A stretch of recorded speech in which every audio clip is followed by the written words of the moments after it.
L'histoire humaine est un entrelacement de décisions qui ont façonné le destin des nations et de la création elle-même. À chaque page de l'Écriture, nous voyons des dirigeants dont les choix se répercutent dans des dimensions bien au-delà de leur temps. Avez-vous déjà réfléchi à la façon dont certaines de ces décisions pourraient être liées au plus grand événement eschatologique de tous les temps, l'arrivée de la bête? Aujourd'hui, nous allons explorer comment les Écritures désignent les dirigeants mondiaux, souvent inconsciemment, ouvrant la voie à l'accomplissement de sombres prophéties. Grâce à la sagesse biblique, nous comprendrons que ces actions, même si elles semblent fortuites, sont profondément alignées avec la souveraineté de Dieu qui guide l'histoire selon son dessein éternel. Démêlons ensemble les signes, les actes et les implications de ces événements. Lorsque nous regardons le livre de l'Apocalypse, nous percevons une histoire divinement orchestrée où l'orgueil humain et les actes de dirigeants puissants préfigurent quelque chose de plus grand. Pensez à l'audace de Nebuchadnezzar lorsqu'il a érigé sa statue dorée, ou à la ruse politique de Pilate lorsqu'il a condamné le Christ. Ces moments sont bien plus que de simples histoires du passé. Ils sont porteurs d'un écho prophétique qui résonne aujourd'hui. Les dirigeants du monde entier cherchent à centraliser le pouvoir, promettant la paix et la sécurité. Mais beaucoup oublient que de telles promesses ont été prévues comme un prélude à une destruction soudaine. C'est à travers ce prisme que nous comprendrons aujourd'hui comment le décor est planté pour la figure que l'Apocalypse appelle la bête. L'apôtre Jean, dans l'Apocalypse, décrit ce personnage comme quelqu'un qui unit le pouvoir politique et religieux d'une manière jamais vue auparavant. Cependant, il ne survient pas brusquement. Son arrivée est le résultat de décisions délibérées et d'actions cumulatives tout au long de l'histoire. Chaque acte de rébellion contre Dieu, chaque tentative de centraliser le pouvoir humain et chaque système qui rejette la souveraineté divine ouvre la voie à ce moment. Aujourd'hui, nous allons plonger profondément dans le récit biblique pour comprendre les modèles historiques, spirituels et politiques qui indiquent l'ascension de la bête. C'est un chemin de réflexion et de discernement, appelé à comprendre l'époque dans laquelle nous vivons. Dès le début, les décisions des grands dirigeants ont façonné non seulement le cours de l'histoire, mais aussi le cadre spirituel qui culminera dans l'ascension de la bête. Pensez à l'audace de Nimrod, qui a dirigé la construction de la tour de Babel, défiant directement le commandement de Dieu pour que les hommes se dispersent sur la terre. Dans Genèse 11:4, nous lisons « Et ils dirent, venez, bâtissons-nous une ville et une tour dont le sommet touche les cieux, et faisons-nous un nom, afin que nous ne soyons pas dispersés sur toute la surface de la terre. » Nimrod symbolise le premier exemple de leadership qui cherche à centraliser le pouvoir et à glorifier l'homme aux dépens de Dieu. Cette tentative d'unification contraire à la volonté divine est un modèle qui traversera l'histoire et atteindra son apogée dans la figure de la bête. La souveraineté de Dieu, cependant, n'est jamais annulée par les actions humaines. Dans le même épisode de la tour de Babel, Dieu intervient, confondant les langues et dispersant les peuples. Il est fascinant d'observer comment même les actions des chefs rebelles finissent par servir des desseins divins. Cette vérité nous invite à réfléchir sur le nombre de fois où les actes des puissants d'aujourd'hui font écho à cette quête d'un pouvoir unifié. La mondialisation, les pactes politiques et la centralisation économique sont souvent présentés comme des solutions aux problèmes du monde. Mais les Écritures mettent en garde contre le danger d'un pouvoir centralisé qui se dresse contre Dieu. Comme il est écrit dans Daniel 2:21, « Il change les temps et les saisons, il enlève les rois et établit les rois. Il donne la sagesse aux sages et la connaissance à l'intelligence. » Les normes établies par des dirigeants tels que Nabuchodonosor sont reprises par d'autres à travers l'histoire. Nabuchodonosor, roi de Babylone, a non seulement construit un empire magnifique, mais a également essayé d'usurper la gloire de Dieu en exigeant un culte universel. Daniel 3, 4 à 6 rapporte le décret. Il est ordonné à la voix, peuple, nations et langues, que lorsque vous entendrez le son du cor, de la flûte, de la harpe, du psalterion, de la cornemuse et de toutes sortes de musiques, vous vous prosternerez et adorerez la statue d'or que le roi Nebuchadnezzar a élevée. Et quiconque ne se prosternera pas pour l'adorer sera immédiatement jeté dans la fournaise du feu ardent. Cet acte préfigure le culte obligatoire qui sera exigé par la bête dans les derniers jours. Le parallèle entre la statue de Nabuchodonosor et la bête décrite dans Apocalypse 13 est indéniable. Dans Apocalypse 13, 15, nous lisons « Et il lui fut donné de l'esprit à l'image de la bête, afin que l'image de la bête parle aussi, et qu'il fasse tuer tous ceux qui n'adoraient pas l'image de la bête. » La similitude n'est pas une simple coïncidence, mais plutôt le reflet du modèle qui se répète tout au long de l'histoire. Les dirigeants qui cherchent à se glorifier eux-mêmes plutôt qu'à Dieu ouvrent la voie à la figure qui unira le pouvoir politique et religieux, en exigeant une loyauté absolue. Un autre exemple se trouve dans Daniel 6, où Darius, roi des Mèdes et des Perses, est convaincu de signer un décret qui interdit de prier à tout dieu ou homme, sauf à lui-même pendant 30 jours. La tentative de centrer l'adoration sur une figure humaine est une caractéristique de l'esprit de l'Antéchrist. Ce décret a failli coûter la vie à Daniel, mais sa fidélité à Dieu l'a délivré et a révélé que la véritable souveraineté appartient au Seigneur. Ainsi, nous comprenons que les dirigeants qui exigent l'adoration ou la loyauté totale sont des précurseurs du système qui culminera avec l'arrivée de la bête. Dans le Nouveau Testament, nous voyons une autre figure qui préfigure la bête, Hérode. En Actes 12, 21, 23, nous lisons « Et au jour fixé, comme Hérode portait des vêtements royaux, il était à son tribunal et leur parla. Et le peuple s'écria « Voix de Dieu, et non pas d'un homme !» Aussitôt, un ange du Seigneur le frappa parce qu'il ne rendait pas gloire à Dieu, et il fut mangé par les vers et expira. Hérode a accepté un culte qui n'appartenait qu'à Dieu, montrant comment les dirigeants qui cherchent à usurper la gloire divine font face au jugement. Cependant, dans les temps futurs, l'humanité sera tellement endurcie qu'elle applaudira le leader qui acceptera et même exigera ce culte. La montée de dirigeants qui rejettent la souveraineté de Dieu reflète la corruption du cœur humain. Dans Romains 1er 21 à 22, Paul écrit « Parce qu'ils connaissaient Dieu, ils ne l'ont pas glorifié comme Dieu, et ils ne lui ont pas rendu grâce, mais dans leur discours, ils s'effaçaient, et leur cœur insensé s'obscurcissait. En disant qu'ils étaient sages, ils sont devenus fous. Ce rejet collectif de Dieu est le sol fertile sur lequel la bête s'élèvera. Les dirigeants qui prennent des décisions basées sur l'orgueil et la rébellion préparent les esprits et les cœurs à l'acceptation d'un gouvernement mondial impie. Tout comme Pilate, dans Jean 19, 11, a condamné Jésus à la croix par pragmatisme politique, de nombreux dirigeants agissent aujourd'hui au nom de l'opportunisme plutôt que de la vérité. Pilate savait que Jésus était innocent, mais il a cédé à la pression de la foule. De même, les décisions qui préparent le terrain pour l'arrivée de la bête ne sont souvent pas le résultat d'une méchanceté délibérée, mais d'un pragmatisme et d'une apathie spirituelle. Ce schéma se répète lorsque les dirigeants recherchent la popularité plutôt que la justice, ignorant les principes divins. L'Écriture montre clairement que la centralisation du pouvoir aboutit toujours à une opposition à Dieu, que ce soit à Babel, à Babylone ou à Rome. Les dirigeants qui recherchent la domination absolue défient invariablement l'ordre divin. Cependant, Dieu utilise même ses actes pour accomplir ses desseins. Comme il est écrit dans Proverbes 16, 4, « L'Éternel a tout fait pour accomplir ses propres desseins, même les méchants, jusqu'au jour du mal. » Cela nous rappelle que même au milieu du chaos, Dieu est aux commandes. Lorsque nous regardons le scénario actuel, nous voyons que les décisions des dirigeants mondiaux continuent de suivre le même modèle prophétique. Les promesses de paix et de sécurité cache souvent un programme de centralisation du pouvoir et de rejet des valeurs divines.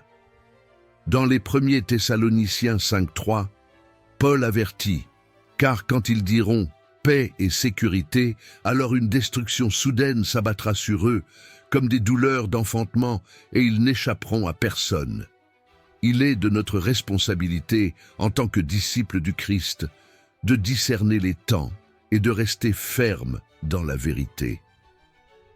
En regardant le livre de Daniel, nous voyons un récit qui révèle non seulement le cours des empires humains, mais aussi le plan souverain de Dieu pour l'avenir. Dans Daniel 2, 31 à 35, le prophète interprète le rêve de Nebuchadnezzar en décrivant une statue composée de différents matériaux. La tête d'or, la poitrine et les bras d'argent, le ventre et les cuisses d'airain, les jambes de fer et les pieds de fer et d'argile. Ces matériaux symbolisent les empires humains, chacun avec sa gloire et sa force, mais aussi avec des faiblesses qui culmineront dans sa destruction. Cette statue, renversée par une pierre qui n'a pas été taillée par la main de l'homme, représente la venue du royaume de Dieu, qui détruira tous les systèmes humains. Le rêve de Nabuchodonosor est un message intemporel sur la fugacité du pouvoir humain. Dans Daniel 2,44, nous lisons qu'au jour de ces rois, le Dieu du ciel suscitera un royaume qui ne sera jamais détruit. Ce royaume ne passera pas à un autre peuple. Il écrasera et consumera tous ces royaumes, et lui-même subsistera pour toujours, établi pour toujours. Cependant, avant l'avènement du royaume éternel, des empires humains continuent de s'élever et de prendre des décisions qui ouvrent la voie à l'arrivée de la bête. Chaque empire, dans sa quête de suprématie, reflète une caractéristique de leadership qui culminera dans le gouvernement mondial ultime. La vision de la statue nous enseigne que le pouvoir humain, même dans sa plus grande gloire, est fragile devant Dieu. Le mélange de fer et d'argile sur les pieds symbolise l'instabilité du dernier empire. Dans Daniel 2, 41 à 43, le prophète décrit « Quant à ce que tu as vu des pieds et des orteils, en partie en argile de potier et en partie en fer, ce sera un royaume divisé. Pourtant il y aura là quelque chose de la fermeté du fer, car vous avez vu le fer mélangé à de l'argile boueuse. Et quant à ce que vous avez vu de fer mélangé à de l'argile, ils seront mélangés à de la semence humaine, mais ils ne seront pas attachés l'un à l'autre, tout comme le fer ne se mélange pas à l'argile. Cette faiblesse sera exploitée par la bête, qui unira les nations par la tromperie et la manipulation. Les dirigeants qui composent ces royaumes humains prennent souvent des décisions qui remettent en question la souveraineté de Dieu. Nabuchodonosor, après la révélation du songe, a continué à afficher son arrogance, érigeant une statue d'or à adorer, Daniel 3, 1 à 6. Il exigeait le culte universel sous peine de mort. Non seulement cet épisode démontre l'obstination de l'homme à rejeter Dieu, mais il préfigure également l'adoration obligatoire de l'image de la bête mentionnée en Apocalypse 13-15. L'orgueil des dirigeants est une constante qui a traversé les siècles. Un autre exemple de décisions qui ont préparé le terrain pour l'ascension de la bête se trouve dans la profanation du temple par Antiochus Épiphane, Daniel 11, 30 et 1. Nous lisons « Et il y aura près de son poing des armes qui auront souillé le sanctuaire et la forteresse, et qui enlèveront le sacrifice continuel, et établiront l'abomination qui fait dévaster. » Cet événement préfigure à la fois la destruction du temple en 70 après Jésus-Christ et les futurs actes de l'Antéchrist. Antiochus, dans sa tentative d'éradiquer l'adoration de Dieu, reflète l'esprit de rébellion qui culminera dans les derniers jours. La poursuite de la centralisation du pouvoir est une autre caractéristique commune des grands dirigeants qui préparent le chemin pour la bête. Apocalypse 13, 7, 8. Nous lisons « Il lui fut permis de faire la guerre aux saints et de les vaincre, et on lui donna pouvoir sur toute tribu, sur toute langue, sur toute nation, sur tous les habitants de la terre. Ils adoreront ceux dont les noms ne sont pas écrits dans le livre de vie de l'agneau immolé dès la fondation du monde. » La centralisation du pouvoir politique et religieux est une marque de la domination de la bête, qui sera acceptée par un monde déjà conditionné à rejeter Dieu. Les décisions du passé indiquent également une recherche constante de contrôle mondial. La construction de la tour de Babel, par exemple, était une tentative d'unifier l'humanité sous une direction unique, en rébellion directe contre Dieu. Genèse 11, 1-9. C'est ainsi que nous lisons que le Seigneur les dispersa de là sur toute la surface de la terre et qu'ils cessèrent de bâtir la ville. C'est pourquoi on l'appela Babel, parce que le Seigneur y confondit la langue de toute la terre. Cette tentative ratée sera recréée dans les derniers jours sous la direction de la bête. Les empires décrits dans la vision de Daniel sont un rappel constant que le pouvoir humain, lorsqu'il est déconnecté de Dieu, est voué à l'échec, comme il est écrit dans le psaume 214. Pourquoi les gentils se révoltent-ils et pourquoi le peuple imagine-t-il des choses vaines? Les rois de la terre se lèvent et les gouvernements tiennent conseil ensemble contre le Seigneur et contre ses oints, en disant « Brisons leurs liens et retirons de nous leurs cordes.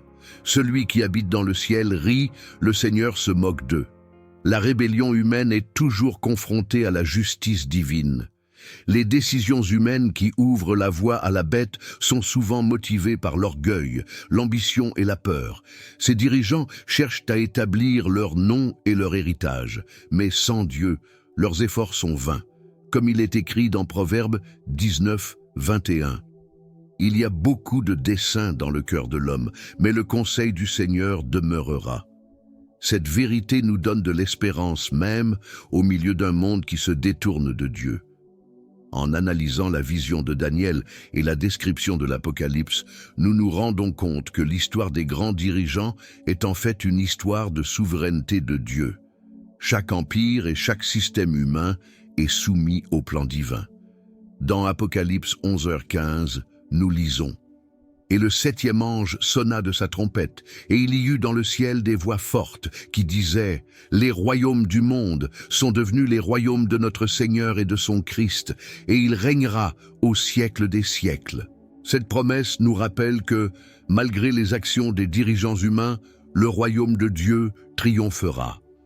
La description de la bête dans le livre de l'Apocalypse est une représentation puissante et détaillée du système mondial qui émergera dans les derniers jours.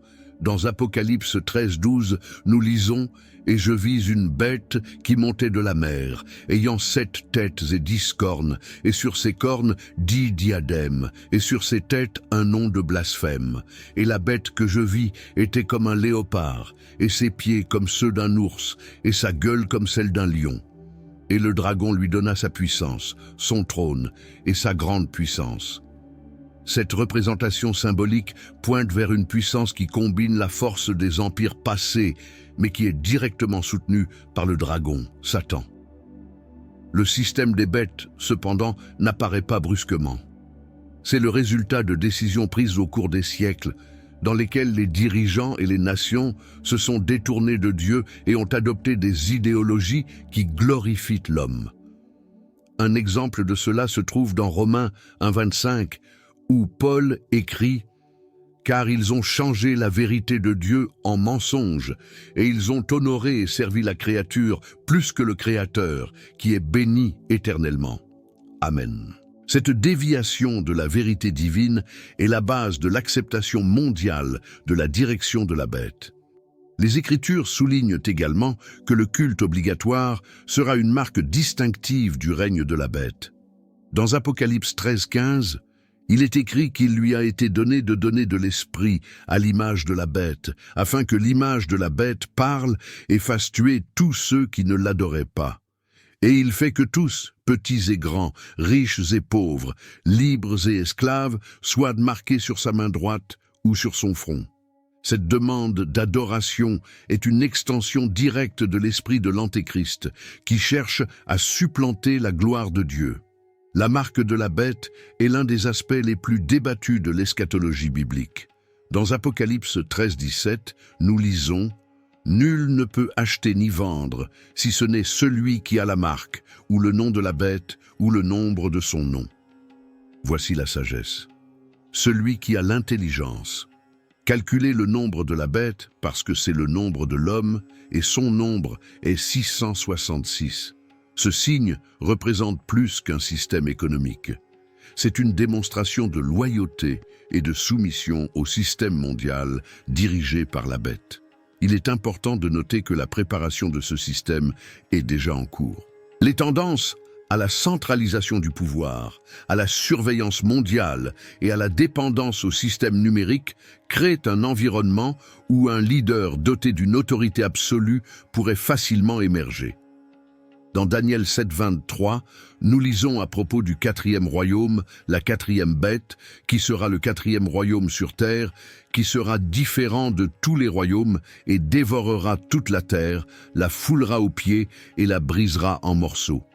Ce royaume final sera une combinaison de technologie, de politique et de religion unifiées sous la direction de la bête.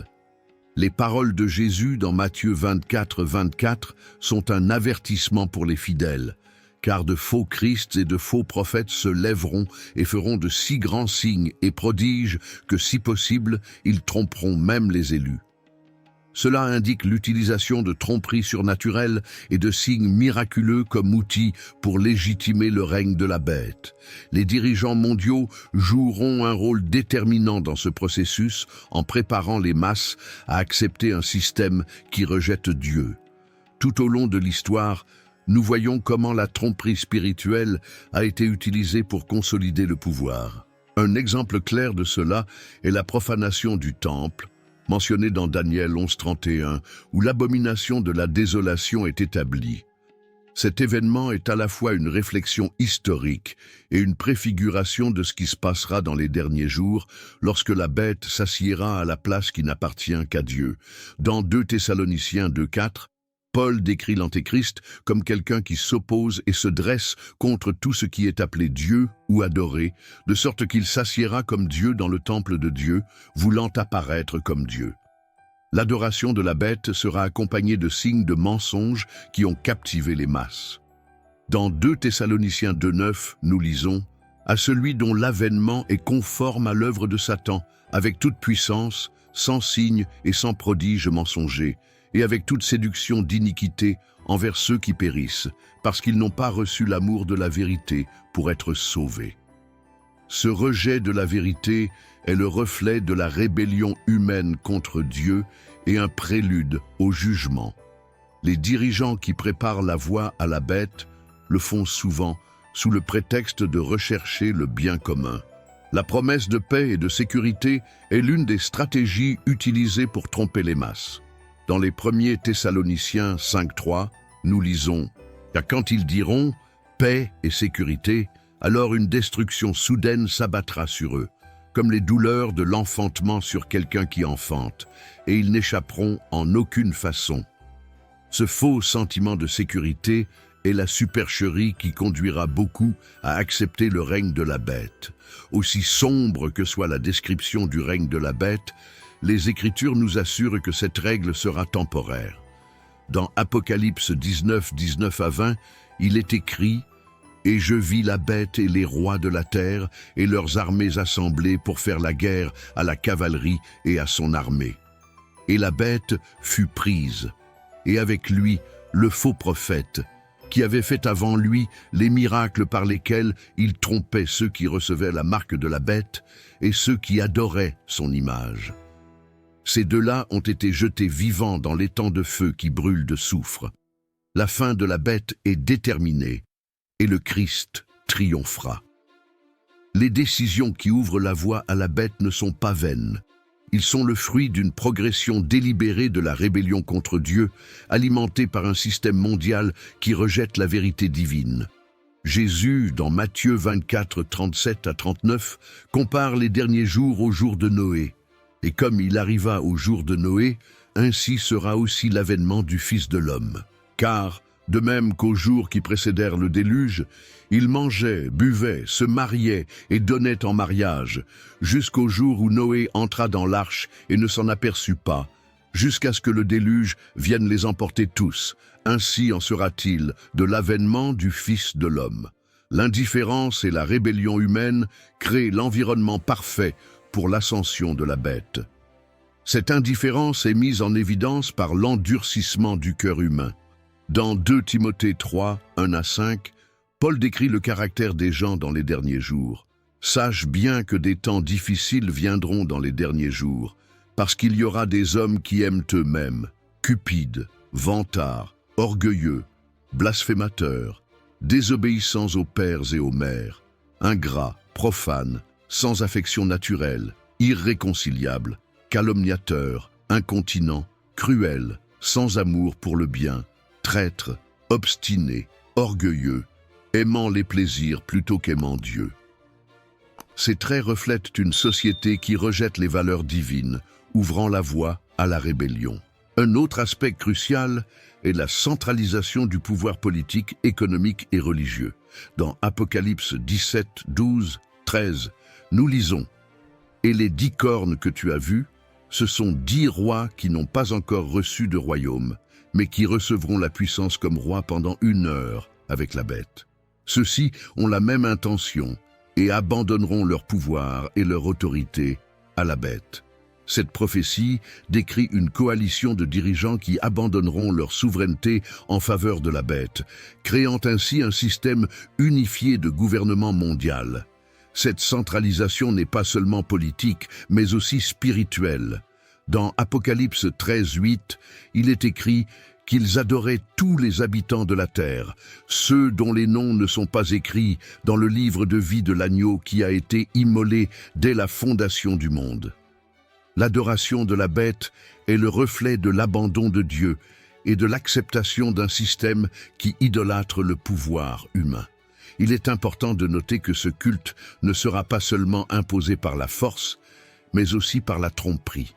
Le rôle de la tromperie spirituelle est mis en évidence dans 2 Thessaloniciens 2, 9, 12, celui dont l'avènement est conforme à l'œuvre de Satan, avec toute puissance, sans signe et sans prodige mensonger, et avec toute séduction ou iniquité envers ceux qui périssent, parce qu'ils n'ont pas reçu l'amour de la vérité pour être sauvés.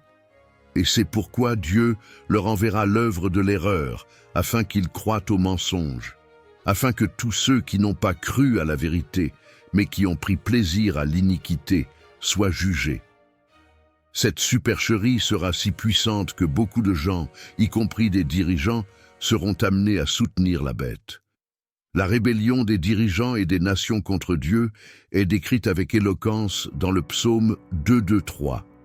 Les rois de la terre se lèvent et les princes conspirent ensemble contre l'Éternel et contre son oint, en disant « Brisons leurs liens et secouons leurs cordes ».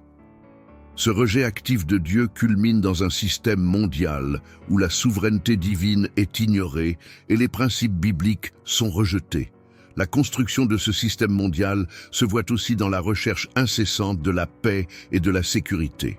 Dans les 1er Thessaloniciens 5.3, Paul avertit, car quand ils diront « paix et sécurité », alors une destruction soudaine s'abattra sur eux, comme les douleurs de l'enfantement, sur l'un avec l'autre, et ils n'échapperont en aucun cas. Cette promesse de stabilité mondiale sera utilisée comme un outil pour consolider le pouvoir de la bête, mais elle entraînera la destruction de ceux qui comptent sur ce système. La manipulation sera un autre outil central dans le système des bêtes. Dans Apocalypse 13, 16 et 17, nous lisons « Et que tous, petits et grands, riches et pauvres, libres et esclaves, reçoivent une marque sur leur main droite ou sur leur front, afin que personne ne puisse acheter ni vendre, si ce n'est celui qui a la marque ou le nom de la bête ou le nombre de son nom. » Cette centralisation sera un moyen de contrôle total, reflétant le rejet de toute dépendance à l'égard de Dieu. L'actualité laisse déjà entrevoir le développement de systèmes mondiaux qui pourraient soutenir ce contrôle. La numérisation de l'économie, la surveillance massive et la recherche de gouvernements centralisés sont des signes que le terrain se prépare. Cependant, il est important de se rappeler que, comme il est écrit dans Proverbe 21, 1, Le cœur du roi est comme des fleuves que l'Éternel contrôle. Il le dirige où il veut. Même les systèmes humains les plus complexes sont sous le contrôle de Dieu. Enfin, l'histoire nous enseigne que même si les systèmes humains s'opposent souvent à Dieu, celui-ci reste souverain. Dans Apocalypse 11h15, nous lisons « Les royaumes du monde sont devenus les royaumes de notre Seigneur et de son Christ, et il régnera au siècle des siècles. » Même au milieu de la rébellion, Dieu utilisera toutes choses pour accomplir ses desseins. Cette vérité nous donne de l'espoir, même si nous voyons les dirigeants et les nations se détourner de Dieu. L'ascension de la bête, telle que décrite dans l'Apocalypse, s'accompagne d'une union sans précédent du pouvoir politique et spirituel. Dans Apocalypse 13:11-12, nous lisons « Et je vis monter de la terre une autre bête, ayant 2 cornes comme un agneau, et parlant comme un dragon, et exerçant toute la puissance de la première bête en sa présence, et faisant adorer la terre et ceux qui l'habitent la première bête, dont la blessure mortelle fut guérie. » Cette deuxième bête, également connue sous le nom de faux prophète, joue un rôle crucial dans la légitimation du règne de l'Antéchrist par des signes spirituels et des tromperies. Le rôle du faux prophète est celui d'un chef religieux qui unit les nations sous une fausse spiritualité. Il est décrit comme ayant des cornes d'agneau, une représentation de la douceur, mais son discours reflète la vraie nature du dragon, qui est Satan. Dans Matthieu 7:15, Jésus met en garde. Prenez garde aux faux prophètes qui viennent à vous déguiser en brebis, mais qui sont intérieurement des loups voraces. Cette figure faussement divine jouera un rôle déterminant dans l'adoration de la bête par le monde. Les signes et les prodiges accomplis par le faux prophète sont de puissants outils de tromperie. Dans Apocalypse 13:13-14, nous lisons « Et il fit de grands miracles, de sorte qu'il fit descendre le feu du ciel sur la terre à la vue des hommes. Et il séduisit ceux qui habitent sur la terre avec les miracles qu'il lui était permis de faire en présence de la bête, disant à ceux qui habitent sur la terre de faire une image à la bête qui avait reçu la blessure de l'épée et a vécu. » Ces faux miracles seront utilisés pour légitimer l'autorité de la bête et convaincre le monde de sa divinité supposée. La création d'une image de la bête et son adoration ultérieure sont un écho d'événements antérieurs dans les Écritures, tels que la statue dorée érigée par Nebuchadnezzar dans Daniel 3:5. Nous lisons « Lorsque vous entendez le son du cor, de la flûte, de la harpe, du psalterion, de la cornemuse et de toutes sortes de musiques, tombez et adorez la statue d'or que le roi Nebuchadnezzar a élevée. Et quiconque ne se prosternera pas pour l'adorer sera jeté dans un four de feu ardent à ce moment même. Comme par le passé, ce culte sera imposé avec de graves conséquences pour ceux qui résistent. L'imposition de l'adoration à l'image de la bête est au cœur du récit des derniers jours. Dans Apocalypse 13:15, il est écrit « Et il lui fut donné de l'esprit à l'image de la bête, afin que l'image de la bête parle aussi, et qu'il fasse tuer tous ceux qui n'adoraient pas l'image de la bête. » Ce passage révèle une forme de coercition qui combine la tromperie spirituelle avec la force brutale, garantissant que seuls ceux qui sont engagés envers la bête peuvent survivre dans ce système. L'introduction du signe de la bête est un autre élément central. Ce signe, décrit dans Apocalypse 13:16-17, n'est pas seulement une marque physique, mais un symbole de loyauté absolue envers le système de... Le texte se termine ici, en manquant la fin de la phrase « bête ». Ceux qui reçoivent le signal sont économiquement privilégiés, tandis que ceux qui le rejettent sont exclus et persécutés. Cette séparation entre ceux qui servent Dieu et ceux qui servent la bête est un thème récurrent dans les Écritures. L'opposition au système de la bête exigera beaucoup de courage et de foi de la part des disciples du Christ.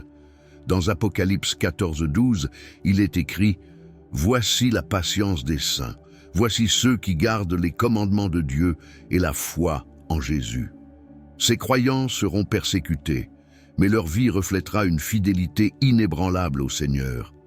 Ils sont le témoignage vivant que, même au milieu de la plus grande tromperie et de la plus grande oppression, la vérité de Dieu demeure. Alors que le faux prophète promeut l'adoration de la bête, le système pour contrôler cette loyauté. Dans Apocalypse 13-17, nous lisons « Nul ne peut acheter ni vendre, si ce n'est celui qui a la marque, ou le nom de la bête, ou le nombre de son nom. » Ce contrôle économique sera un outil puissant pour subjuguer les masses, mais il servira aussi de test pour les fidèles, qui feront pleinement confiance à Dieu pour leur approvisionnement. L'alliance entre le pouvoir religieux sous la direction de la bête est le point culminant d'un processus historique de centralisation et de rébellion contre Dieu. Dans le psaume 2, 2-3, nous lisons « Les rois de la terre se lèvent, et les princes conspirent ensemble contre l'Éternel et contre ses oints, en disant « Brisons leurs liens, et secouons loin de nous leurs cordes. » Ce rejet actif de la souveraineté de Dieu conduira le monde dans une ère de ténèbres spirituelles et d'oppression, avec des précédents historiques. Malgré l'obscurité décrite, le destin de la bête et de son système est déjà scellé. Dans Apocalypse 19-20, il est écrit « Et la bête fut prise, et avec lui le faux prophète, qui avait fait avant lui les miracles par lesquels il trompait ceux qui avaient reçu la marque de la bête et ceux qui se prosternaient à son image. Ces deux-là ont été jetés vivants dans l'étang de feu qui brûle de soufre.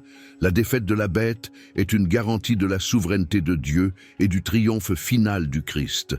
Cet espoir est le fondement pour les fidèles qui résistent au système corrompu. En analysant les Écritures, nous nous rendons compte que les grands dirigeants de l'histoire ont souvent joué un rôle essentiel dans la préparation du terrain pour le règne de la bête. Dans de nombreux cas, leurs décisions semblent n'être que des questions politiques ou pragmatiques, mais en réalité, elles sont alignées sur un plan spirituel plus large. Dans Ecclésiaste 1:9, nous lisons « Ce qui était doit arriver, et ce qui a été fait, c'est ce qui sera fait. Il n'y a rien de nouveau sous le soleil. » Tout comme les dirigeants précédents ont défié Dieu, les dirigeants modernes continuent de suivre le même modèle, progressant vers l'accomplissement prophétique. L'histoire regorge d'exemples de dirigeants qui ont centralisé le pouvoir et rejeté la souveraineté de Dieu, contribuant à l'essor de systèmes qui reflètent l'esprit de l'Antéchrist. Dans Genèse 10, 8-10, nous lisons l'histoire de Nimrod, un puissant chasseur devant le Seigneur, qui a fondé Babel et d'autres villes. Leur quête de domination absolue symbolise la tendance humaine à défier Dieu et à établir leur propre système. Cette tentative sera répétée dans le gouvernement de la bête, qui cherchera à unifier le monde dans la rébellion contre le Créateur. Un autre exemple se trouve dans l'alliance des dirigeants lors de la crucifixion du Christ. En Actes 4, 26-28, les apôtres citent le psaume 2. « Les rois de la terre se sont levés, et les princes se sont unis contre le Seigneur et contre son oint. » Ils reconnaissent que Pilate, Hérode et les chefs religieux ont conspiré contre Jésus, mais que c'était en accord avec le dessein souverain de Dieu. De même, les actions des dirigeants modernes, même lorsqu'elles semblent chaotiques, font partie du plan divin qui culminera dans le retour du Christ. Dans le scénario contemporain, la recherche d'un gouvernement mondial, souvent présenté comme une solution aux crises économiques, environnementales et sociales, est un reflet clair des prophéties bibliques de Daniel 7, 23-24. Nous lisons à propos du 4e royaume qui dévorera toute la terre et d'environ 10 rois qui se lèveront, symbolisant une coalition de puissance. Ce royaume final, qui culminera dans le règne de la bête, sera une union de forces politiques qui rejettent la souveraineté de Dieu en faveur d'un système humain unifié. La recherche de la paix et de la sécurité joue également un rôle crucial. En 1 Thessaloniciens 5:3, Paul met en garde, car quand ils diront « il y a paix et sécurité », alors il y aura une destruction soudaine. Cette fausse paix sera utilisée par les dirigeants du monde pour préparer le terrain pour l'acceptation de la bête. Derrière les promesses de stabilité mondiale se trouvera l'ordre du jour, de la centralisation du pouvoir et du contrôle des masses, une stratégie déjà prédite dans les Écritures. De plus, les progrès technologiques créent des conditions sans précédent pour l'accomplissement des prophéties liées à la bête. Les thèmes de la surveillance mondiale, des économies numérisées et de l'intelligence artificielle sont des outils qui peuvent être utilisés pour consolider le pouvoir, décrit dans Apocalypse 13, 16, 17, où personne ne pourra acheter ou vendre sans la marque de la bête. Ces avancées, tout en apparaissant neutres, traduisent la préparation d'un système qui exige une soumission totale. Dans 2 Thessaloniciens 2, 7 à 8, Paul décrit une restriction qui sera supprimée avant la révélation de l'Antéchrist, parce que déjà le mystère de l'injustice opère. Il n'y a qu'un seul qui résiste maintenant jusqu'à ce qu'il soit sorti du milieu, et alors le méchant sera révélé. Ce passage suggère qu'il existe une barrière spirituelle qui empêche l'avancement complet du système des bêtes, mais une fois éliminée, la corruption humaine atteindra son apogée. Cela met en évidence le rôle crucial de l'Église en tant qu'agent de résistance jusqu'à l'enlèvement.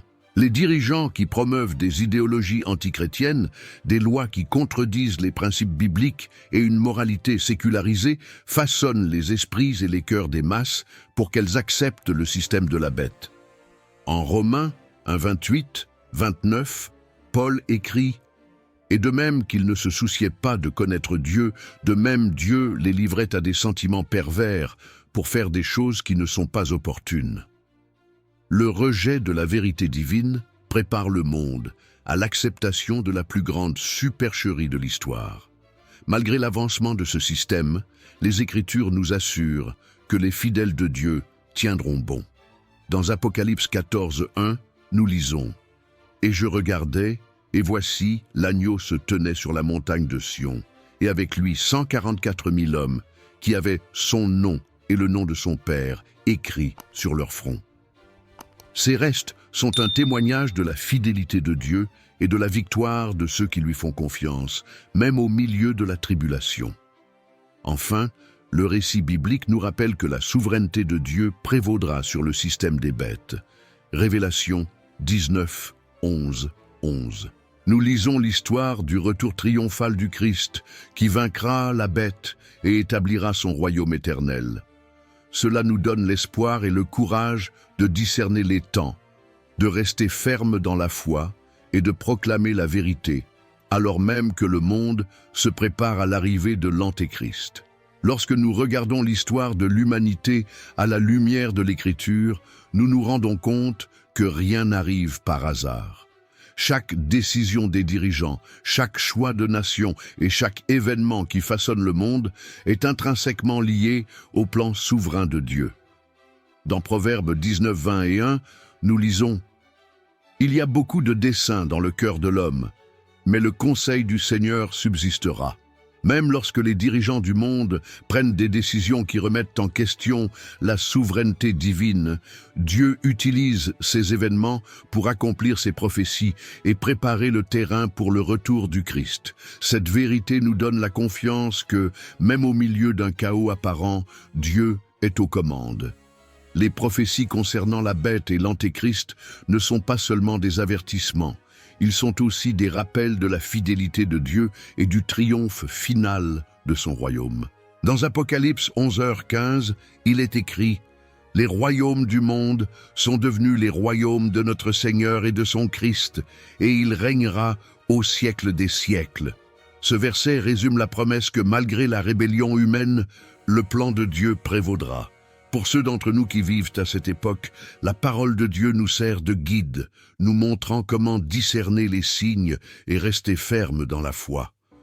Aussi sombres que puissent paraître les temps, nous devons nous rappeler que la victoire finale appartient au Christ.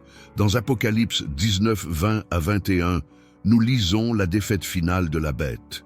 La bête fut prise, et avec lui le faux prophète qui avait fait avant lui les miracles par lesquels il trompait ceux qui recevaient de la marque de la bête et ceux qui adoraient son image. Ces deux-là ont été jetés vivants dans l'étang de feu qui brûle de soufre. Cette victoire nous rappelle que la puissance humaine, aussi grande qu'elle puisse paraître, ne pourra jamais vaincre la souveraineté de Dieu.